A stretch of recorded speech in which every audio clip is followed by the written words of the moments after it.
만약 어느 날 갑자기 당신의 집이 사라지고 가족과 헤어지고 이름마저 빼앗긴다면 당신은 과연 얼마나 버틸 수 있겠습니까?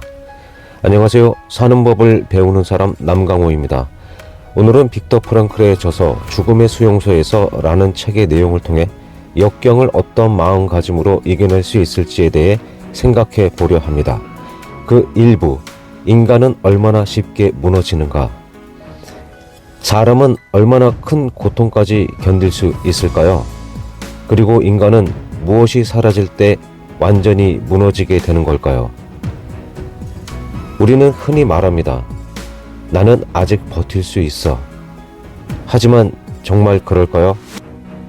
만약 어느 날 갑자기 당신의 집이 사라지고 가족과 헤어지고 이름마저 빼앗기고 내일을 장담할 수 없는 곳에 던져진다면 그래도 인간은 인간으로 남아 있을 수 있을까요?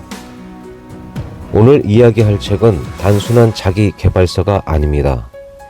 이 책은 인간의 가장 밑바닥을 기록한 책입니다.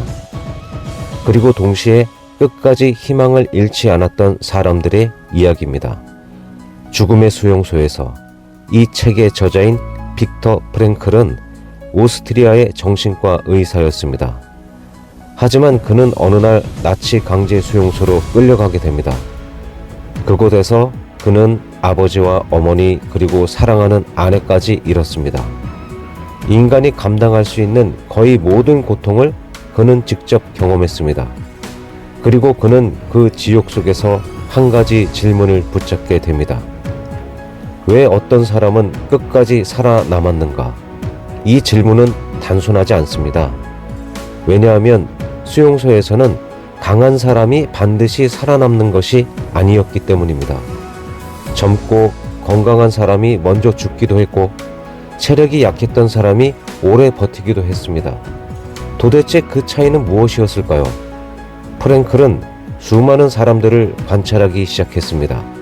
그리고 놀라운 사실을 발견합니다. 인간은 배고픔보다 먼저 희망이 사라질 때 무너진다는 사실이었습니다.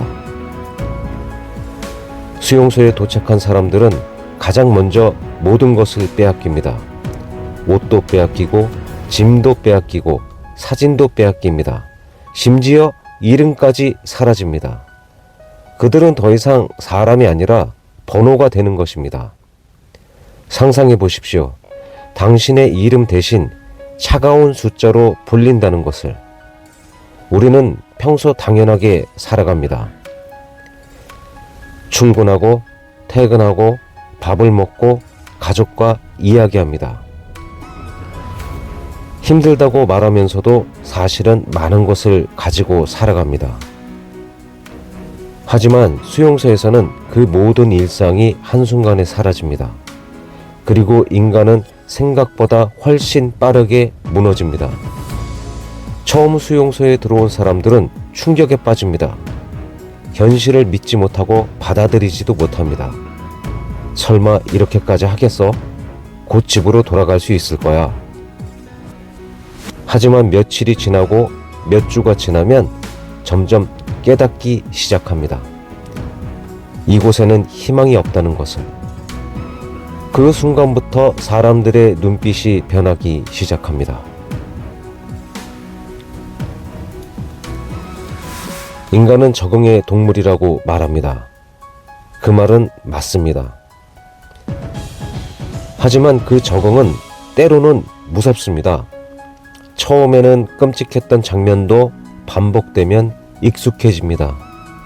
죽음을 보는 일도, 사람이 쓰러지는 모습도, 굶주림도, 추위도. 인간은 결국 이런 환경에 익숙해지는 것입니다. 프랭클은 그것이 가장 두려웠다고 말했습니다. 인간성이 무너지는 과정이 너무 조용했기 때문입니다. 누군가는 마지막 빵 한 조각을 훔치기 시작했고 누군가는 살아남기 위해 다른 사람을 밀쳐냈습니다. 어떤 사람은 감정을 완전히 포기해 버렸습니다. 왜냐하면 계속 슬퍼하면 버틸 수 없었기 때문입니다.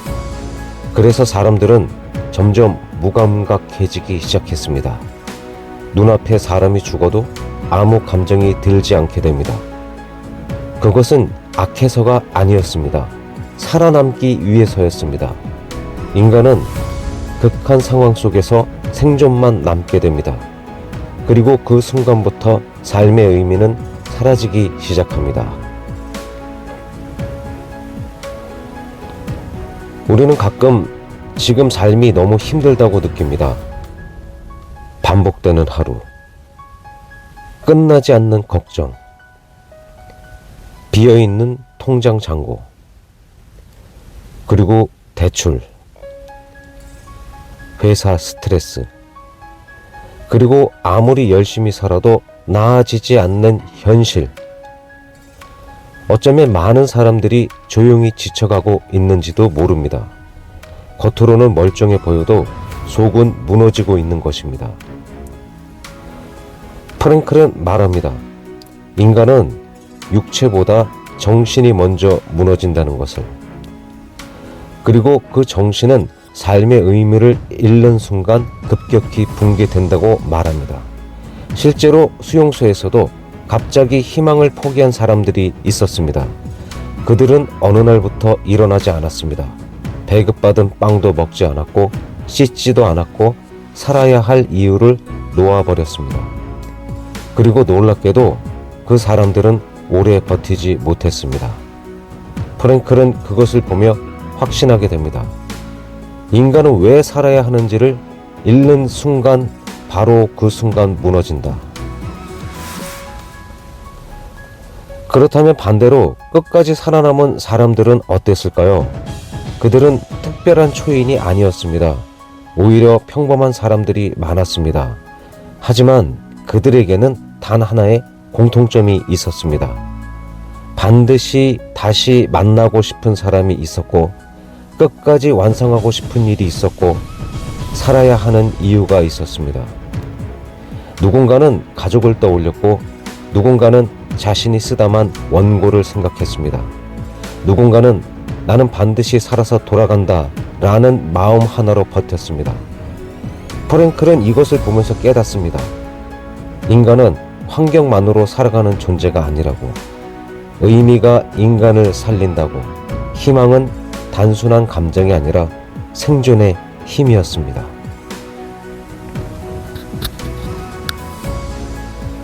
하지만 현대를 살아가는 우리는 어쩌면 다른 형태의 수용소 속에 있는지도 모릅니다. 아침에 일어나 억지로 출근하고 퇴근하면 지쳐 쓰러지고 다시 다음 날을 반복합니다. 꿈은 점점 멀어지는 것 같고 현실은 더 무거워집니다. 그리고 그 어느 순간 사람은 묻게 됩니다. 나는 왜 이렇게 살고 있지? 이 질문이 무서운 이유는 답을 잃기 시작하면 사람이 무너지기 때문입니다. 프랭클은 말합니다. 행복을 목표로 삼으면 오히려 행복은 멀어진다고. 인간은 의미를 발견할 때 살아갈 힘을 얻는다고 말합니다. 그리고 그 의미는 거창하지 않아도 된다고 말합니다. 가족이어도 좋고, 사람이어도 좋고, 사랑이어도 좋습니다. 책임이어도 좋습니다. 아직 포기하지 않는 작은 꿈이어도 좋습니다. 가장 중요한 건 나는 왜 살아야 하는가에 대한 답입니다.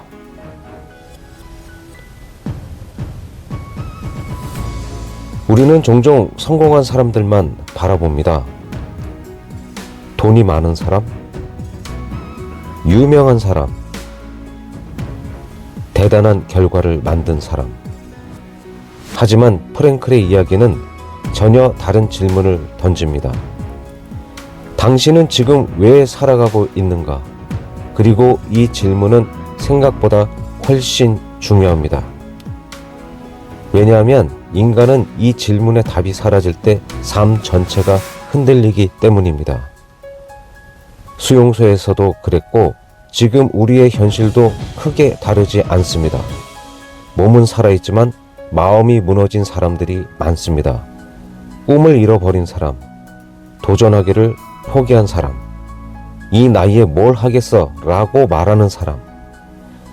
하지만 프랭클은 가장 절망적인 장소에서도 인간은 의미를 발견할 수 있다고 말합니다. 그렇다면 지금 우리 삶에서도 분명 다시 살아갈 이유를 찾을 수 있지 않을까요?